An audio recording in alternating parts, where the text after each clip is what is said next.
Provavelmente essa é a pergunta que mais me fizeram na minha vida, né? André, eu preciso de faculdade para ser um bom programador?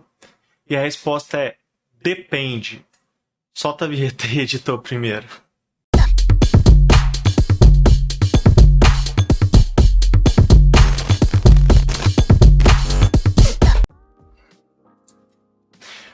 Pode parecer um pouco confuso, depende, né? Pô, eu esperava uma resposta sim ou não, né, e tal. E eu demorei muitos anos para entender isso, né? Demorei muitos anos porque contar um pouco da minha história como programador, né? Eu sou um desenvolvedor que começou a aprender no bootstrap total, assim, autodidata, né? Na rudimentar internet dos anos 2000, quando a gente não tinha direito Google. Então eu estudei a Bíblia do Delphi. Bota aí, editor, Bíblia do Delphi, cara. Era um livro de 500 páginas e tal. E durante muito tempo eu falei assim, cara, eu não preciso de faculdade para poder ser um bom programador, porque sempre tive emprego, sempre trabalhei, consegui resolver as coisas que eu tinha que fazer. Com o tempo as comunidades foram crescendo, as documentações foram ficando melhor. Eu aprendi a programar em C++, em C Sharp, em PHP, em Node e tudo mais, sem precisar da faculdade para isso. Mas, hoje em dia, eu tenho uma posição um pouco diferente com relação a esse tema. Por quê? Porque eu entrei para uma área que é muito específica, né, e muito difícil da programação, que é a área de desenvolvimento de jogos. Então, ano passado, né, em 2021, eu abri a USM Games, comecei a desenvolver jogos. E a área de jogos, né? Muita gente tem sonho de fazer um curso de jogos e começar a fazer seus próprios jogos e tal. E aí eu faço um questionamento. Por que vocês acham, né, que as produções de games são tão caras e demoradas, né? Pra você fazer um bom jogo aí precisa de uns 2, 3, 5 anos. Tem jogos que tem 10 anos que estão sendo feitos, né? E a resposta é simples. Porque é uma área muito complexa que envolve muitos conhecimentos diversos, né? Por exemplo, no jogo Tales of Shadowlands, que é produzido pela USM Games, a gente tem pessoas para cuidar do áudio, para cuidar da parte 2D da UI do jogo, da programação do client, que é feita na Unity, da programação do back-end, que é feito em C Sharp. Você vai ter pessoas que vão mexer com animação, modelagem 3D, texturização, level design, roteirização, criação de personagens e por aí vai. Às vezes essas atividades são feitas por uma mesma pessoa, faz várias atividades, né? Mas engloba uma quantidade de conhecimentos enorme, né? Então é muito difícil uma pessoa só ter todos esses conhecimentos para poder produzir um jogo de qualidade. Por isso que as empresas de jogos têm uma dúzia de funcionários.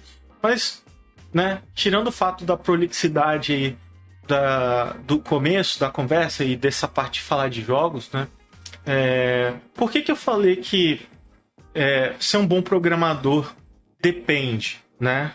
Você precisar ter faculdade para ser um bom programador depende. Porque depende muito do que você está querendo na sua carreira profissional como programador. Se você virar para mim e falar assim, cara, eu quero ser um programador de sites, porque eu vi que dá dinheiro fazer sites e tal, eu vou te falar que muito provavelmente você vai ter todo o conhecimento que você precisa na internet. Em alguns meses você vai conseguir aprender e vai começar a fazer seus sites. E aí você vai passar durante muitos anos aperfeiçoando essa técnica, melhorando, né, a forma como você escreve código.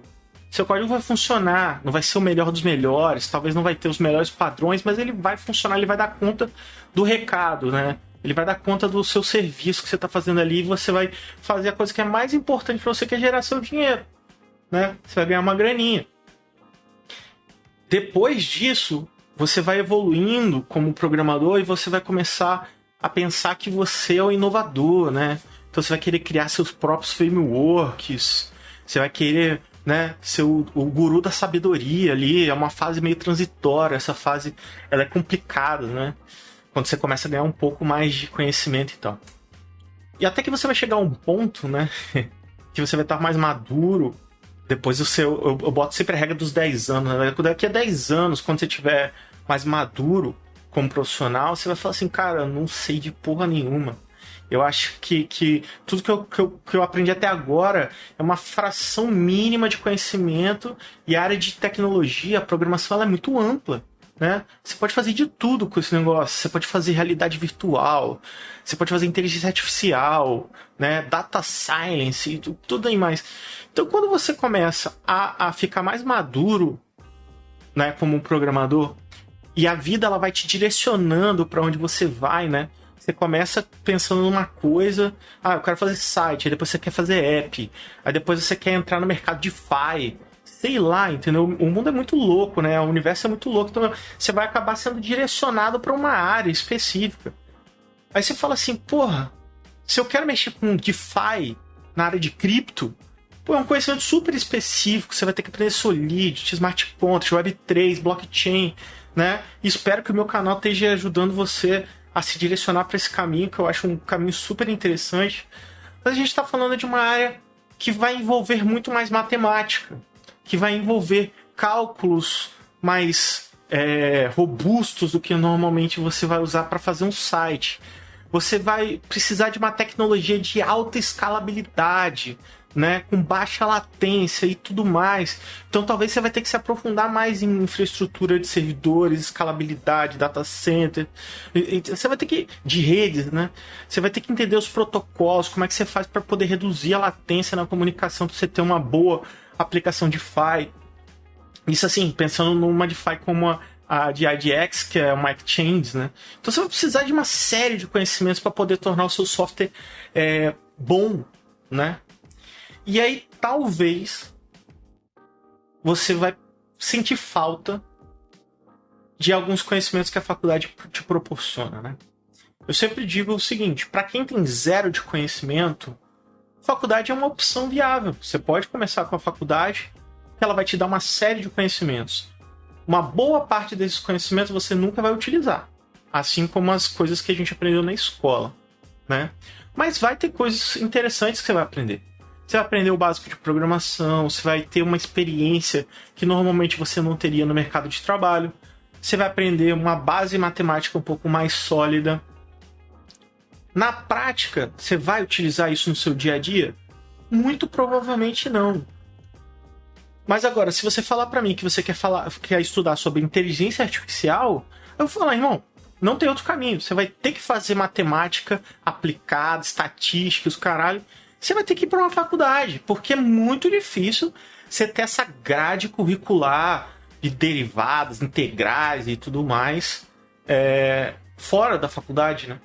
Você tem a capacidade, você tem a possibilidade de estudar isso sozinho na internet? Tenho certeza que sim.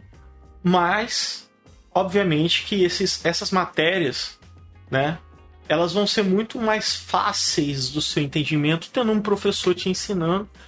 Eu fui professor durante muitos anos, então eu sei que às vezes você encontra, né, um bom professor que vai ter uma boa oratória, que vai te explicar bem sobre um tema, e aquilo vai começar a abrir sua mente com relação a uma coisa que às vezes você tem um preconceito. Por exemplo, eu tenho um puta preconceito com matemática, eu odeio matemática, né? Você fala assim, pô, mas como é que você é programador de jogos e tal, e você odeia matemática? Cara, eu tento abstrair matemática em todos os cenários possíveis.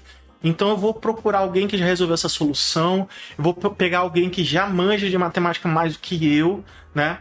E isso assim, não vai fazer com que eu não consiga chegar no objetivo que eu tenho, né? O meu objetivo era criar um MMORPG. E a gente conseguiu fazer isso na USM Games, mesmo não tendo um puta conhecimento de matemática. Mas o que eu fiz? Eu contratei pessoas que têm esse conhecimento, né? E aí a gente sai um pouco do espectro, né, do programador para começar a falar sobre gestão, né? Acho que a prática, né, assim, a boa prática do gestor é justamente você trazer gente boa para a equipe que vai complementar, né, essa equipe. Então você precisa de fazer cálculos matemáticos, de trigonometria, de colisão e tal. Pô, você vai precisar de um cara bom de matemática, né? Então foi o que eu fiz. Trouxe uma boa pessoa que entende muito, que já estava muito avançado no estudo de MMOs para dentro da empresa. E isso fez uma diferença gritante no andamento do projeto. Poderia conseguir, talvez, chegar nesse objetivo sem essa pessoa? Ou sem um especialista em matemática? Poderia, é possível, entendeu? Mas a trajetória, né? O tempo que isso ia demorar ia ser muito maior. Isso é evidente, tá? Então você tem que fazer uma boa reflexão, no meu ponto de vista, né? Se você tem um objetivo bem claro com relação à sua carreira, né? O que você espera da programação, né? É muito assim, é a mesma coisa do cara que tá aprendendo a tocar música. Pô, você quer tocar música, mas você quer tocar qual instrumento? Um bom pianista, ele focou a vida inteira em ser pianista, né? Um bom programador, ele vai ficar a vida inteira focando naquilo ali que ele tá querendo fazer. Se você é muito prolixo, você quer fazer tudo, quero fazer site, app, jogos e tal, você vai acabar não fazendo nada, você vai ser um bom pato, né? Você não consegue nadar, você não consegue voar, você não consegue fazer nada. Você vai ser Então, assim, você tem que focar em alguma coisa que você goste, né? Obviamente que olhar para o mercado e ver, né, como é que estão os salários, como é que está o mercado, né? Se tem demanda para aquele tipo de especialização, vale a pena, né? Eu acho que isso é importantíssimo também. Mas depois que você definiu, né, você vai entender quais são os requerimentos daquele serviço que você quer fazer, né? Então, quando eu botei na minha cabeça que eu queria fazer um MMORPG, eu falei, cara, eu sei que esse negócio é difícil pra caramba. Eu sei que isso aqui precisa de muito tempo, precisa de muito dinheiro, precisa de uma série de coisas para conseguir ser feito, né? Então eu corri atrás para conseguir os recursos que eu precisava, profissionais, dinheiro e tudo mais para conseguir tornar possível, né? E outra coisa também que é preciso ser muito importante, tornar possível não quer dizer que o negócio teve sucesso, né? No nosso caso, por exemplo, da Usme Games, a gente conseguiu fazer o MMO funcionar, colocamos os players jogando, ficou do caralho, mas isso não quer dizer que o jogo é um sucesso, ele não explodiu no mundo inteiro ainda, né? Espero eu, né? Que algum dia ele exploda e tal, mas existe um outro trabalho além da programação, né? Resolver o problema técnico é uma parte do sistema. Mas vamos focar, né, na parte de programação. Vamos fazer um raciocínio mais óbvio, assim. André, eu quero virar um puta programador de apps Android. Porra, ótimo. Você vai ter que aprender Java ou Kotlin. Você vai ter que entender a minúcia de como é que funciona um Android, quais são as possibilidades que você tem, quais são as restrições. Você vai ter que entender muito daquele negócio chamado Android para você ser muito bom naquilo, né? Necessariamente eu preciso fazer uma faculdade de Android? Não, você não vai precisar.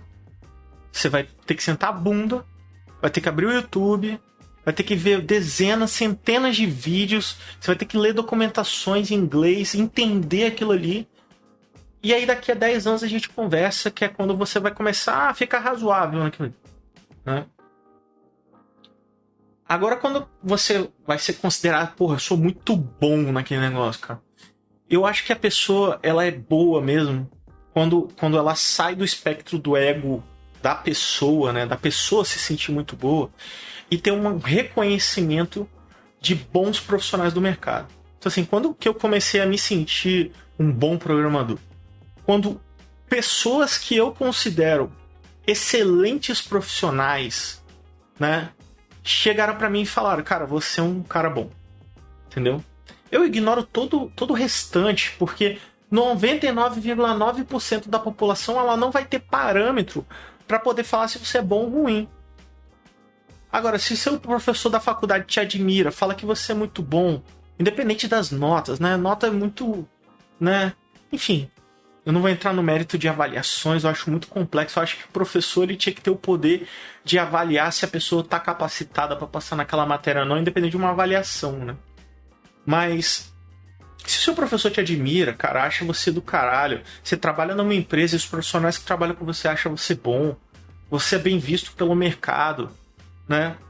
Cara, então provavelmente você tá chegando lá e se tornando um bom profissional, tá? Não fica fingindo, alimentando o seu ego, achando que você é muito bom se você não tem uma avaliação externa. Você precisa dessa aprovação social, vamos dizer assim. Você precisa que outras pessoas considerem você bom. E não só pessoas away, né?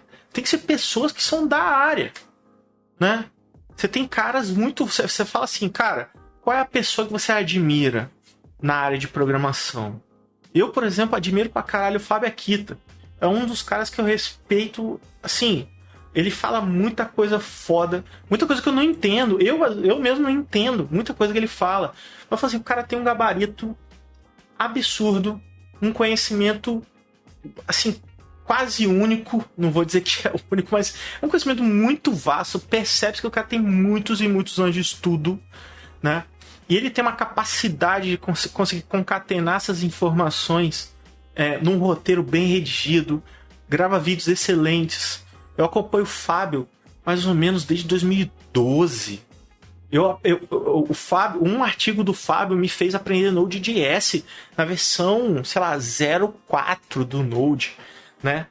Então, assim, é uma referência que eu admiro pra caralho. Se algum dia eu tiver a oportunidade de trabalhar com o Fábio, ou ter contato com ele, e ele virar pra mim e falar, cara, você é um cara bom, eu vou estar me sentindo, assim... preenchido, né? Meu ego vai estar preenchido. Eu vou ter uma certeza que, cara, aquele cara tá falando que eu sou bom, então eu sei que eu sou bom. Porque o poder de avaliação que esse cara tem é, sei lá, uma fração da população do mundo que tem. O conhecimento que esse cara tem para ele falar para mim, né, que eu sou bom, é porque realmente eu sou. Né? Então essa questão de você ser bom em alguma coisa, ela passa pela avaliação de várias pessoas. Você se considerar um bom pianista é uma coisa. Agora as pessoas te admirarem e o piano ser parte integrante da sua vida. Como é o caso do maestro brasileiro, né? Que tem... Eu esqueci o nome dele. Tem problema nas mãos, né? Ele tocou com o Edu Falaschi. Cara, aquele cara é absurdo no piano. Ele dedicou a vida naquilo ali. Então as pessoas reconhecem ele. João Carlos Martins, o nome dele. Cara, as pessoas admiram o cara, vão nos concertos que ele faz, porque ele é referência naquilo ali. Aquele cara é muito bom no que ele faz. Então a avaliação de bom, muito bom em alguma coisa, ela passa dessa discussão de só ter uma faculdade ou não ter uma faculdade. O fato de você ter um diploma não vai fazer diferença na minha avaliação. Eu já conheci excelentes profissionais que fizeram faculdade e conheci excelentes profissionais que não fizeram faculdade. Isso não é uma regra.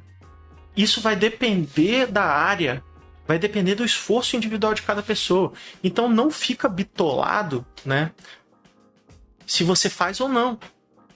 A minha sugestão é o seguinte: você tem possibilidade, você tem tempo, você ainda é jovem, está começando a sua carreira agora, você tem como pagar a faculdade, então faz.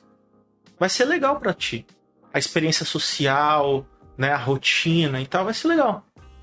Mas isso não vai te tornar um excelente profissional. Você vai ter mais uma longa trajetória, uns bons 10, 20 anos aí de profissão para você começar a ficar bom. Você fala, cara, porra, eu preciso disso tudo pra ser bom? Pra ser foda, sim. Só que você vai conseguir gerar dinheiro ao longo desse processo, então não se preocupa com isso. Entendeu? Vai chegar ao ponto que você não vai mais nem pensar. Às vezes, hoje em dia, eu tenho que pensar, porra, quando que eu comecei a programar? Aí eu faço o cálculo lá, pô, tô 33, comecei com 14, aí dá a quantidade de tempo. E não importa mais também o tempo. Honestamente falando. Fala assim, tem mais de 15 anos aí, tá ligado? Isso já tô há muito tempo fazendo essa porra. Nem importa mais quanto tempo eu faço. Porque os meus resultados, eles falam por si só.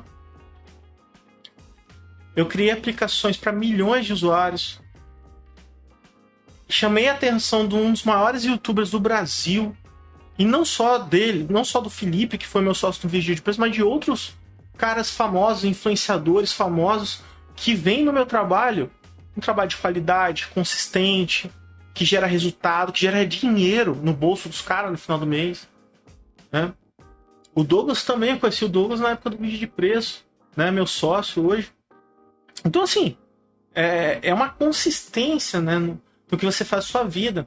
Mas, obviamente, aí você pergunta assim, mas você teve esse foco todo quando você começou lá com 14 anos? Óbvio que não, cara. Óbvio que não. Eu fui fazendo porque eu gostava de mexer com o computador e eu tinha um computador. E naquela época, era raro quem tinha computador em casa, quem tinha conexão com internet, né? Internet de escada. Com o tempo, eu fui ganhando gosto com o negócio. Com o tempo, eu fui criando meus próprios objetivos. E eu demorei muitos anos para entender, né?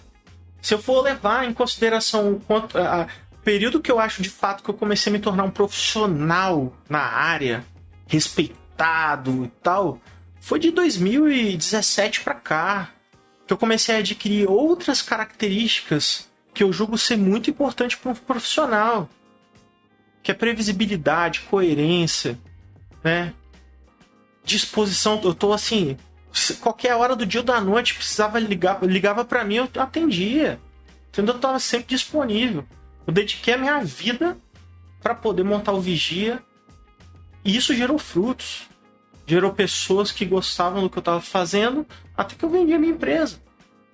Entendeu? Então é um trabalho de formiguinha que você vai melhorando cada dia mais, né? É igual um vinho que tá lá esperando, tá guardado, né? Tá maturando. Quanto mais tempo ele ficar guardado, melhor ele fica, né? Pelo menos quem é admirador de vinho fala isso, né? Quanto mais velho, mais saboroso vai ficando. O programador, cara, quanto mais tempo ele vai passando, quanto mais situações adversas ele vai experimentando, melhor ele fica. Ele fica mais treinado. Ele já sabe o que ele vai fazer em determinados tipos de situações. Então não fica preocupado, né, com esse dilema de faculdade. Se preocupe em fazer o seu trabalho, um dia após o outro. Vai melhorando gradativamente. Procura boas referências, como o Fábio Akita, como o Rodrigo Branas. Entendeu? São caras excelentes. Vê o conteúdo dos caras, vai se aprimorando. E assim, vai evoluindo no seu tempo. Entendeu? Não se preocupa também de que achar que você vai ficar... Virei programador sênior aos 22 anos. Cara, não existe isso. Entendeu? Você precisa de muita maturidade. Uma outra coisa também que eu acho que muda bastante a nossa cabeça é quando a gente começa a ficar mais velho, que tem família, que tem filho, né? A gente começa a levar o trabalho com uma seriedade diferente quando a gente é adolescente, né? Então hoje um rapaz que chega e fala assim, eu sou um sênior com 23 anos, solteiro e tal, morando na casa dos pais. Mano, ainda te falta muita coisa ainda pra você ser sênior, sabe? Na vida, né? Precisa ter mais um nível de responsabilidade, né? Precisa se arriscar mais, precisa sair da sua zona de conforto. Você pode até ser um excelente desenvolvedor, mas te falta tantas outras características como pessoa, né? Que eu não sei se eu te enquadraria como um sênior, né? E até mesmo essas classificações é meio, né? Não sei, eu não tenho a mínima ideia de quando eu virei pleno, né? Mas seria muito fácil, né, se a gente tivesse um selo na testa, que a cada vez que a gente muda a chave, se muda, ó, mudei de júnior para pleno, de pleno para sênior. Não existe, né? A primeira vez que eu fui CTO de uma empresa, eu não sei se eu tinha competência para ser CTO, mas eu fui. Falei, cara, topa essa porra, vamos lá, entendeu? Vamos topar esse desafio e vamos embora, né? Vou errar pra caramba, errei muito e continuo errando, né? Ninguém é perfeito, mas você vai aprendendo com os erros que você comete e com os erros dos outros, né? Se você aprender com o erro dos outros e não repetir esses erros, provavelmente você vai ter um futuro promissor, mais cedo ou mais tarde. E eu vou ficando por aqui. Se você gosta do conteúdo, se inscreve no canal, dá uma moral aí pra gente. Eu falo sempre a gente, cara, porque a galera acha que eu tô aqui sozinho, gravando e tal, mas tem toda uma equipe por trás dos vídeos, fazendo edição, fazendo as thumbs, né? Fazendo redação dos textos que eu faço no andreferreira.com.br. Então, dá uma moral pra gente aí e espero você no próximo vídeo. Valeu, até mais, tchau.